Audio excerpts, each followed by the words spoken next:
ಸಮನ್ವಯ ಸಮಿತಿ ಕನ್ನಡವೇ ಸತ್ಯ ಪ್ರತಿಷ್ಠಾನ ಗದ್ಯ ಬರೆಹದ ಮಿಂಚುಗೊಂಚಲು ಯೂಟ್ಯೂಬ್ ಪ್ರಸಾರಮಾಲೆ ಲೇಖನ ವಾಚನ ಅಭಿಯಾನ ಕಥಾಸಂಕಲನ ರೂಪದರ್ಶಿ ಲೇಖಕಿ ಶ್ರೀಮತಿ ಗಿರಿಜಾರಾಜ್ ಎಲ್ ಕಥೆ ಎಲ್ಲೋರಾದ ಗುಹೆಗಳಲ್ಲಿ ಧ್ವನಿ ಪ್ರಸ್ತುತಿ ಗುರುಪ್ರಸಾದ್ ಹಾಲ್ಕುರಿಕೆ ವಿಡಿಯೋ ಸಂಸ್ಕರಣ ಗುರುಪ್ರಸಾದ್ ಹಾಲ್ಕುರಿಕೆ ಸಣ್ಣ ಕಥೆ ಎಲ್ಲೋರಾದ ಗುಹೆಗಳಲ್ಲಿ ಕುರಿತಾಗಿ ವಿವೇಕಾನಂದ ಪದವಿ ಪೂರ್ವ ಕಾಲೇಜಿನ ಇಂಗ್ಲಿಷ್ ವಿಭಾಗದ ಮುಖ್ಯಸ್ಥರಾಗಿದ್ದ ಶ್ರೀಮತಿ ಶ್ರೀದೇವಿ ಡಿ ಅವರ ಅನಿಸಿಕೆಗಳನ್ನು ಇಲ್ಲಿ ಹಂಚಿಕೊಳ್ಳಲು ಇಷ್ಟಪಡುತ್ತೇನೆ. 4 ಗೋಡೆಗಳ ಮಧ್ಯೆಯೇ ಇದ್ದ ನಾಯಕಿಗೆ ತನ್ನ ಗಂಡನ LTC ಸೌಲಭ್ಯದ ಕಾರಣದಿಂದ ಎಲ್ಲೋರಾ ಪ್ರವಾಸ ಮಾಡುವ ಅವಕಾಶ ಒದಗಿ ಬಂದಾಗ ಅವಳ ಮನಸ್ಸು ಗರಿಗೆದರಿದ ಪಕ್ಷಿಯ ಹಾಗೆ ಸ್ವಚ್ಛಂದವಾಗಿ ಹಾರಾಡತೊಡಗುತ್ತದೆ. ಸಾಂಪ್ರದಾಯಿಕ ಭಾರತೀಯ ನಾರಿಯ ಗುಣಗಳ ಮೊತ್ತದಲ್ಲಿ ಸಭ್ಯತೆ ಹಿರಿದು ನಿಜ, ಆದರೆ ಅವಳಲ್ಲಿರುವ ಸಹಜ ಸುಪ್ತ ಭಾವನೆಗಳು ಹೊರಹೊಮ್ಮುವ ಅವಕಾಶಗಳು ಅವಳ ಜೀವನದಲ್ಲಿ ಬಹು ಕಡಿಮೆ.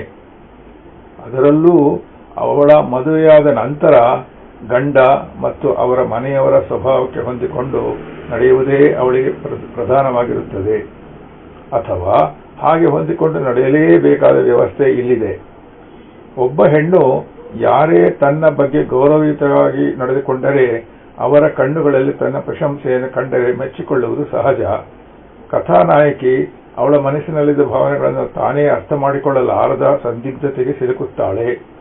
ಆದರೆ ಕೊನೆಯಲ್ಲಿ ಆ ವ್ಯಕ್ತಿಯ ಪತ್ರ ಓದಿದಾಗ ಅವನಿಗೆ ಅವಳ ಬಗೆಗಿದ್ದ ಭಾವನೆಗಳು ಸ್ಪಷ್ಟವಾದಾಗ ತನ್ನಾಸೆಗಳನ್ನು ಗಾಳಿಗೆ ತೂರಿ ಅವನು ತನಗೆ ನೀಡಿರುವ ಶ್ರೇಷ್ಠ ಸ್ಥಾನಕ್ಕೆ ಅರ್ಹಳಾಗಲು ಮನವನ್ನು ಅಣೆಗೊಳಿಸಿಕೊಳ್ಳುತ್ತಾಳೆ.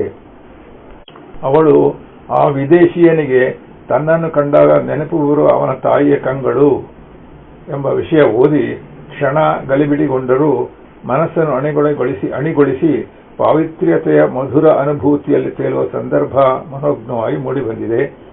ಭಾರತೀಯ ಸಂಸ್ಕೃತಿಯ ಅಂಶಗಳು ವಂಶವಾಹಿಗಳ ಮೂಲಕ ರಕ್ತದಲ್ಲಿ ಇಳಿದು ಬಂದಿದ್ದರಿಂದಲೋ ಏನೋ ಅವನು ನಾಯಕಿಯನ್ನು ದೈವಿಕ ಮಾತೃಸ್ಥಾನಕ್ಕೇರಿಸಲು ಸಾಧ್ಯವಾಯಿತು. ವ್ಯಕ್ತಿ ಯಾವ ದೇಶದವನೇ ಆಗಲಿ, ಯಾವ ದೇಶದಲ್ಲೇ ನೆಲೆಸಿರಲಿ, ಅವನೊಳಗಿರುವ ಸಂಸ್ಕೃತಿಯೇ ಅವನ ವ್ಯಕ್ತಿತ್ವದ ಮೆರುಗಾಗುತ್ತದೆ. ಹೀಗೆ ಇಂಥ ಸುಮಧುರ ವಿಷಯಗಳನ್ನು ನಾಜೂಕಾಗಿ ಜಾಣ್ಮೆಯಿಂದ ಕುಸಿರಿ ಕೆಲಸ ಮಾಡಿದಂತೆ ಬಿಡಿಸುವ ಕೌಶಲ್ಯವಿರುವುದರಿಂದಲೇ ಗಿರಿಜಾರವರ ಪಾತ್ರಗಳ ಚಿತ್ರಣ ಬಹುಕಾಲ ನಮ್ಮ ಹೃದಯದಲ್ಲಿ ನೆಲೆಸಿರುತ್ತದೆ. ಈಗ ಎಲ್ಲೋರಾದ ಗುಹೆಗಳಲ್ಲಿ ಕಥೆಯನ್ನು ಪ್ರಾರಂಭಿಸೋಣ. ಶ್ರೀಮತಿ ಎಲ್ ಗಿರಿಜಾರಾಜ್ ಅವರ ರೂಪದರ್ಶಿ ಕಥಾ ಸಂಕಲನದಿಂದ ನಾನು ಅಂದರೆ ಗುರುಪ್ರಸಾದ್ ಹಾಲ್ಕುರ್ಕೆ ಆಯ್ದುಕೊಂಡ ಕಥೆ ಎಲ್ಲೋರಾದ ಗುಹೆಗಳಲ್ಲಿ. ಈ ಕಥೆಯನ್ನು ನಿಮ್ಮ ಮುಂದೆ ಪ್ರಸ್ತುತಪಡಿಸಲು ಬಯಸುತ್ತೇನೆ. ಆ ನೀಳಕಾಯ ತೀಕ್ಷ್ಣ ದೃಷ್ಟಿಯ ನಸು ಹಸಿರು ಬೆರೆತ ನೀಲಿ ಕಣ್ಣುಗಳು, ತಿಳಿಗಂಪು ಬೆರೆತ ಶ್ವೇತ ಮೈ ಬಣ್ಣ, ಮುಂದೆ ಎದೆಯ ಮೇಲೆ ನೇತಾಡುತ್ತಿದ್ದ ಬೈನಾಕ್ಯುಲರ್, ಹೆಗಲಿನಲ್ಲಿ ತೂಗಾಡುತ್ತಿದ್ದ ಹ್ಯಾಂಡಿ ಕ್ಯಾಮ್, ಬೆನ್ನ ಮೇಲೊಂದು ಸಣ್ಣ ಲಗೇಜ್, ಶುಭ್ರವಾದ ಮಲ್ಲಿನಂಥ ಬಟ್ಟೆಯ ಅರೆತೋಳಿನ ಬಿಳಿಯ ಶರ್ಟು, ಹಾಫ್ ಪ್ಯಾಂಟು. ಅವನು ಸುತ್ತಮುತ್ತಲಿನ ರಮ್ಯ ನಿಸರ್ಗದಲ್ಲಿ ಎಲ್ಲ ಸೆರೆ ಹಿಡಿಯುತ್ತಿದ್ದ. ತುಂಬು ಸಂತಸದ ನಗೆಯೊಂದು ಅವನ ಜೀವನೋತ್ಸಾಹವನ್ನು ಬಣ್ಣಿಸುವಂತೆ ಅವನ ಗುಲಾಬಿ ಕೆಂಪಿನ ತುಟಿಗಳ ನಡುವೆ ಸದಾ ನೆಲೆದಾಡುತ್ತಿತ್ತು.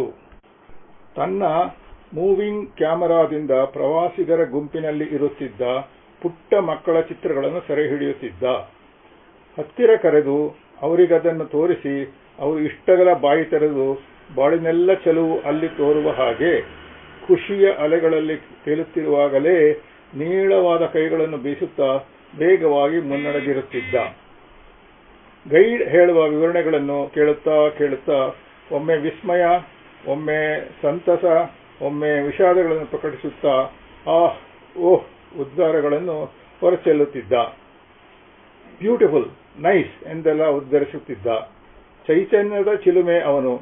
ಎಲ್ಲೋರಾದ ಪ್ರತಿ ಗುಹೆಯಲ್ಲೂ ಧ್ಯಾನ ಭಂಗಿಯಲ್ಲಿ ಕುಳಿತ ಬುದ್ಧನ ಪ್ರತಿಮೆಗಳನ್ನು ಒಂದೂ ಬಿಡದೆ ಕ್ಯಾಮರಾದಲ್ಲಿ ಸೆರೆ ಹಿಡಿಯುತ್ತಿದ್ದ.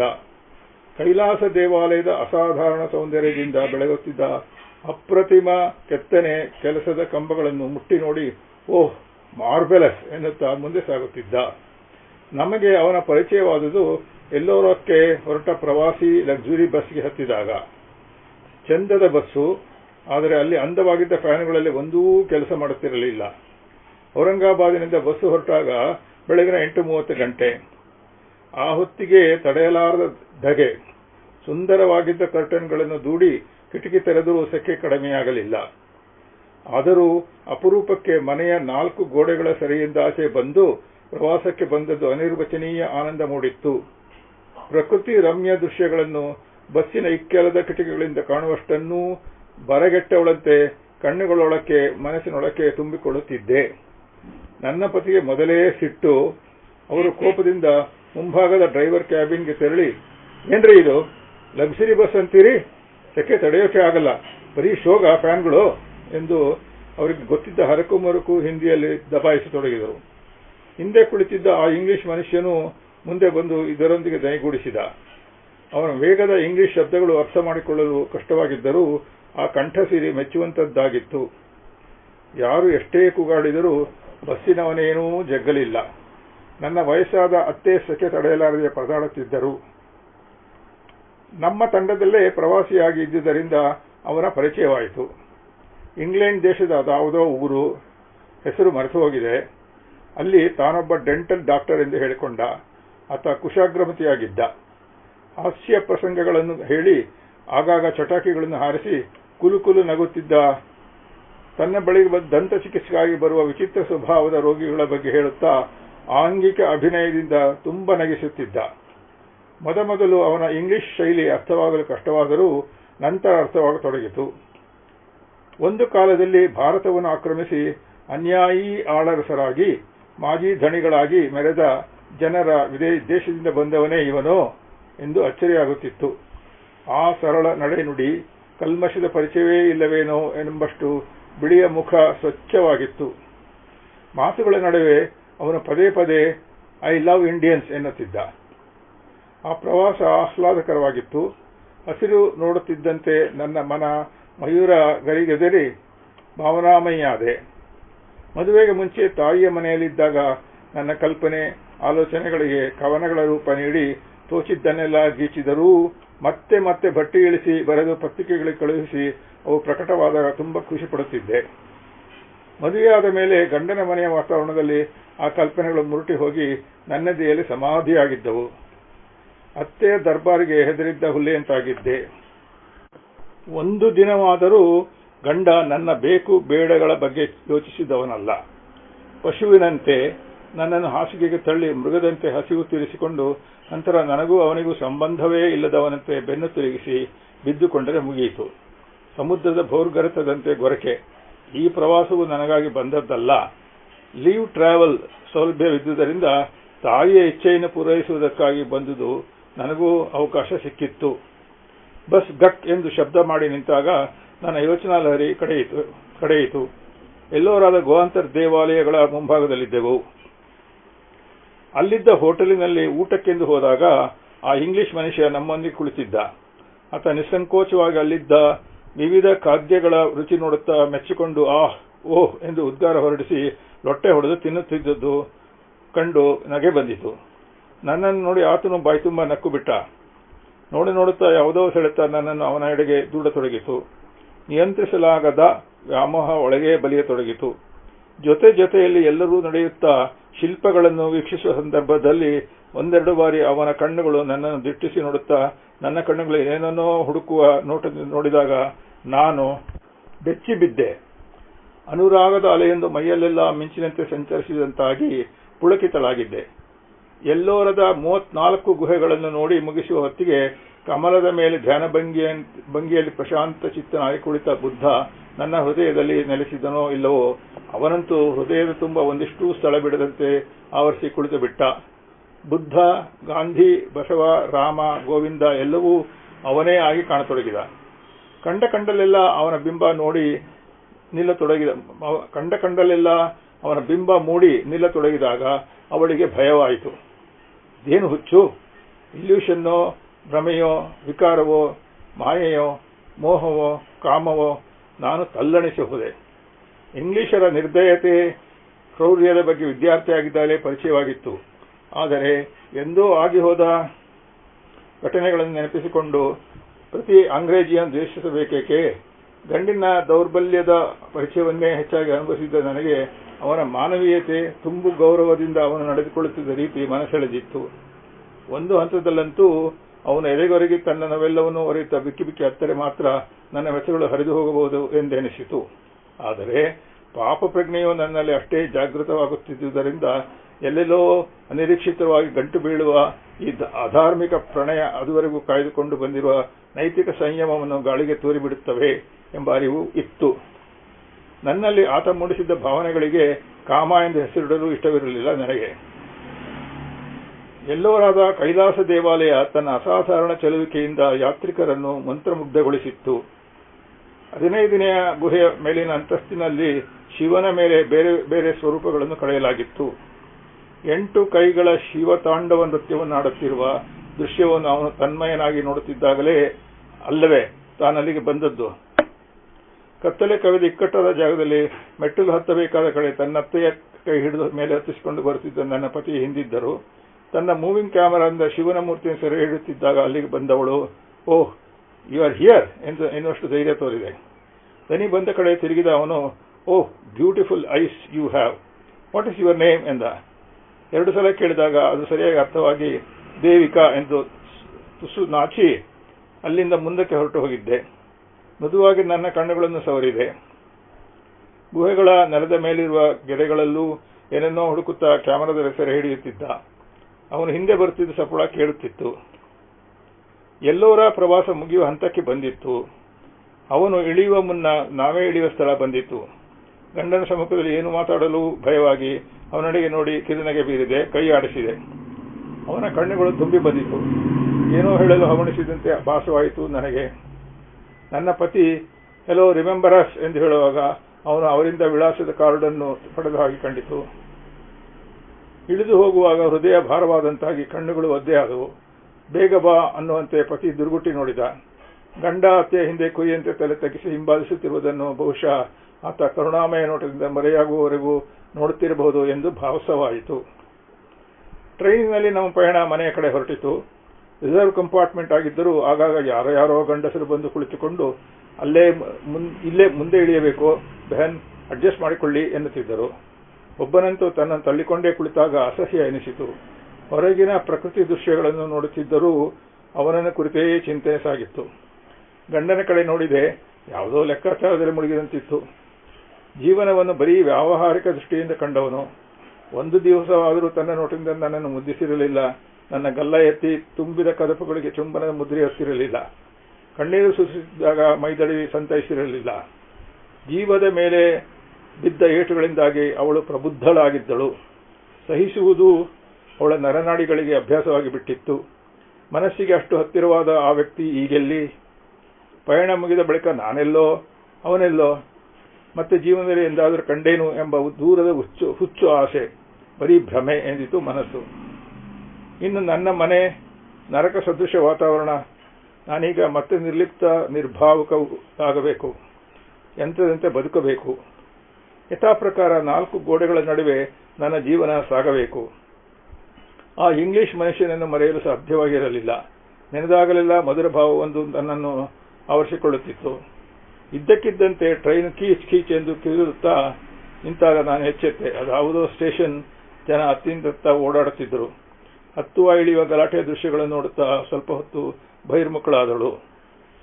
ಯಾಕೋ ಒಂದು ಬಗೆ ಶೂನ್ಯತೆ ಆವರಿಸಿ ಅವರ್ಣನೀಯವಾಗಿ ವೇದನೆಯಾಗಿ ಕಣ್ಣುಗಳು ಹನಿಗೂಡಿದವು. ಗಂಡ ನನ್ನ ತುಂಬಿದ ಕಣ್ಣುಗಳನ್ನು ಕಂಡರೂ ಒಂದಿಷ್ಟು ವಿಚಲಿತನಾಗದೆ ತಾಯಿಯೊಂದಿಗೆ ಹರಟೆಯಲ್ಲಿ ಮಗ್ನನಾಗಿದ್ದ. ಕಣ್ಣೀರನ್ನು ಒರೆಸಿಕೊಂಡು ನನಗೆ ನಾನೇ ಸಾಂತ್ವನ ಹೇಳಿಕೊಂಡೆ. ಮನೆಗೆ ಬಂದ ನಂತರವೂ ಪ್ರವಾಸದ ನೆನಪುಗಳು ತೇಲಿ ತೇಲಿ ಬರುತ್ತಿದ್ದವು. ಒಂದು ದಿನ ನನ್ನ ಹೆಸರಿಗೊಂದು ಪತ್ರ ಬಂತು. ವಿದೇಶಿ ಮೊಹರಿದ್ದ ಆ ನೀಲಿ ಪತ್ರ ಕಂಡು ನನ್ನ ಕಣ್ಣುಗಳು ಅರಳಿದವು. ತಪ್ಪೋ ಸರಿಯೋ ನನ್ನ ಕಣ್ಣುಗಳಲ್ಲಿ ಹೊಸ ಪ್ರಕಾಶ ಹೊಳೆಯಲಾರಂಭಿಸಿತು. ತುಟಿಗಳು ತುಸು ಬಿರಿದು ನಗೆ ಬೀರುವುದನ್ನು ನನ್ನಿಂದ ತಡೆಯಲಾಗಲಿಲ್ಲ. ಹೃದಯವನ್ನು ಒತ್ತಿ ಹಿಡಿದು ಪತ್ರ ತೆರೆದೆ. ಪತ್ರ ಇಂಗ್ಲಿಷ್ನಲ್ಲಿತ್ತು. ಪತ್ರದಲ್ಲಿನ ಒಕ್ಕಣೆ ಹೀಗಿತ್ತು: ದಿನಾಂಕ 4/4/2004, ವೇಲ್ಸ್. ಆತ್ಮೀಯ ದೇವಿಕಾ, ಆರೋಗ್ಯದಿಂದಿರುವೆಂದು ನಂಬಿದ್ದೇನೆ.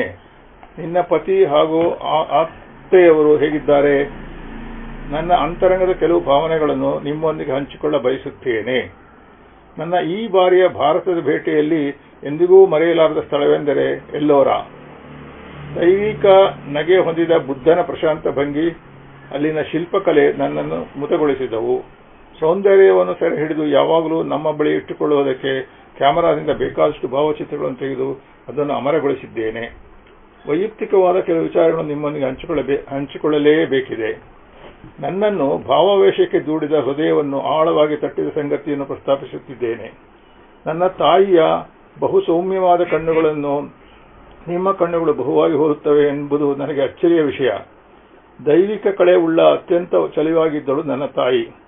ಸುಂದರ ಸೌಮ್ಯವಾದ ಕಪ್ಪು ಕಣ್ಣುಗಳ ಒಡತಿ ಅವಳು. ಕಪ್ಪು ಕಣ್ಣುಗಳು ಅಚ್ಚರಿಯಾಯಿತೇ? ಒಬ್ಬ ಇಂಗ್ಲಿಶಿನ ವ್ಯಕ್ತಿಯ ಮಗಳಿಗೆ ಅದು ಅಪರೂಪವೇ ನಿಜ. ಆದರೆ ಅದರ ಹಿಂದೆ ಹಿನ್ನೆಲೆಯೊಂದಿಲ್ಲದಿಲ್ಲ. ನನ್ನ ಅಜ್ಜಿ ಭಾರತದವರು, ಅಲ್ಲೇ ಹುಟ್ಟಿ ಬೆಳೆದವಳು. ನನ್ನ ತಾತ ಭಾರತವನ್ನು ಪ್ರೀತಿಸುತ್ತಿದ್ದರು. ಆಗಾಗ ಅವರು ಇಲ್ಲಿಗೆ ಭೇಟಿಗೆ ನೀಡುತ್ತಿದ್ದರು.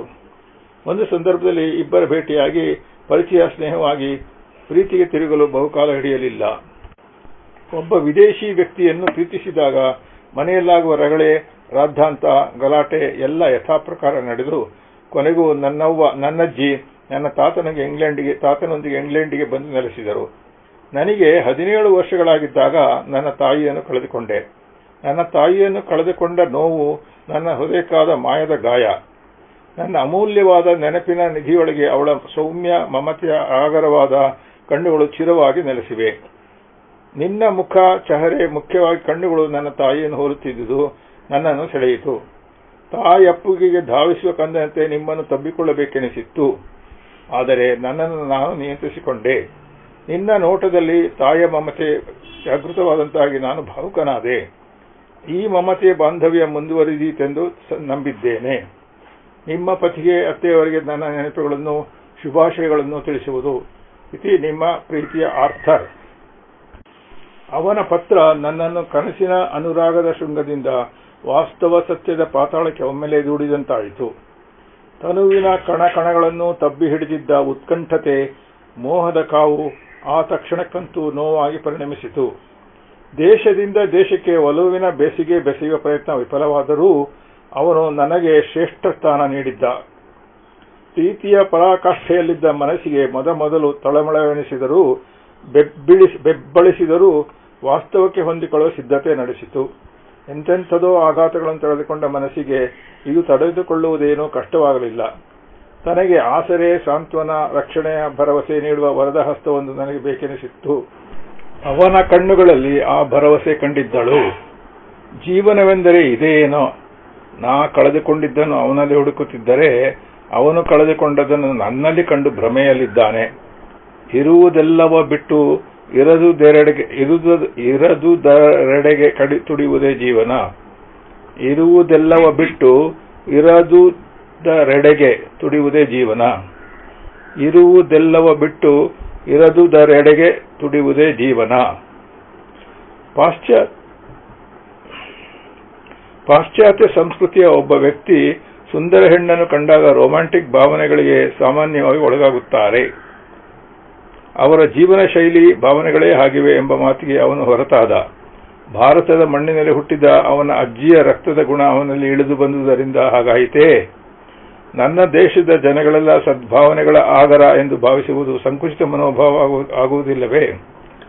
ಹಾಗಾದರೆ ಎಲ್ಲೂ ಹುಟ್ಟಿರದಷ್ಟು ಮಹಾಪುರುಷರು ಇಲ್ಲಿ ಹುಟ್ಟಿ ತಮ್ಮ ಜೀವನ ಸಾಧನೆಗಳನ್ನು ಮಾನವ ಕಲ್ಯಾಣಕ್ಕೆ ಧಾರೆ ಎರೆದರೂ ಇಂದು ದೇಶದ ಜನ ಏನಾಗಿದ್ದಾರೆ? ಮನುಷ್ಯನೇ. ದೇಶ, ಭಾಷೆ, ಸಂಸ್ಕೃತಿ, ಕಾಲಗಳ ಎಲ್ಲೆ ಮೀರಿ ಎಲ್ಲಾ ಕಡೆಯೂ ಒಳ್ಳೆಯದು, ಕೆಟ್ಟದು ಸದಾ ಇದ್ದೇ ಇರುತ್ತದೆ. ಅದು ಪ್ರಕೃತಿ ಧರ್ಮ. ಅಲ್ಲದೆ ವಿಶ್ವ ಮೈತ್ರಿಗೆ ಇದು ಸಕಾಲವಲ್ಲವೇ? ಇಂದು ಜಾಗತೀಕರಣದಿಂದಾಗಿ ಅಂಗೈ ಮೇಲೆ ವಿಶ್ವ ಎನ್ನುವಂತಾಗಿದೆ.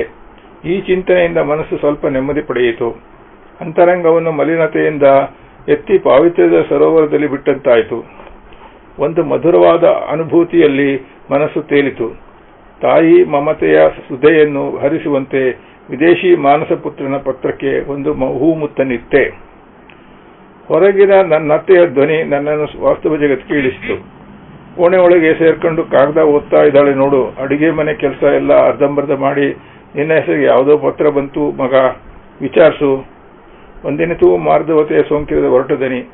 ಆ ದನಿ ಹೊರಟ ವ್ಯಕ್ತಿಯ ಎದೆಯಲ್ಲೂ ಪ್ರೀತಿ, ವಿಶ್ವಾಸ, ದಯೆ, ಅನುಕಂಪಗಳಿಗೆ ತಾವಿಲ್ಲ ಎಂಬುದನ್ನು ಸೂಚಿಸುವಂತಿತ್ತು ಆ ದನಿ. ತನ್ನ ಗಂಡ ಅದೇ ತಾನೇ ಆಫೀಸಿನಿಂದ ಬಂದಿದ್ದಾನೆ ಎಂದರಿತ ನಾನು ಗಂಡನಿಂದ ಬರುವ ಬಿರುನುಡಿಗಳಿಗೆ ಸಿದ್ಧವಾಗುತ್ತಾ ದಿನನಿತ್ಯದ ಬಡಿದಾಟ, ಜಂಜಾಟದ ಬದುಕಿಗೆ ಮುಖಾಮುಖಿಯಾದೆ. ಇಂಥ ನಂಜಿನ ನಡುವೆಯೂ ನೇಹದ ಸವಿ ಪಸರಿಸಿ ಬಾಳನ್ನು ಸಹನೀಯವಾಗಿಸುವ, ಆಗಾಗ ಮೆಲುಕು ಹಾಕಿ ಸುಖಿಸುವುದಕ್ಕಾಗಿ ವಜ್ರ ವೈಢೂರ್ಯಗಳಂತೆ ಎದೆಯೊಳಗೆ ಬಚ್ಚಿಟ್ಟಿದ್ದ ಮಧುರ ನೆನಪುಗಳ ಮಾಲೆಯಲ್ಲಿ ಎಲ್ಲೋರ ಪ್ರವಾಸದ ನೆನಪುಗಳು ಕೋದುಕೊಂಡವು.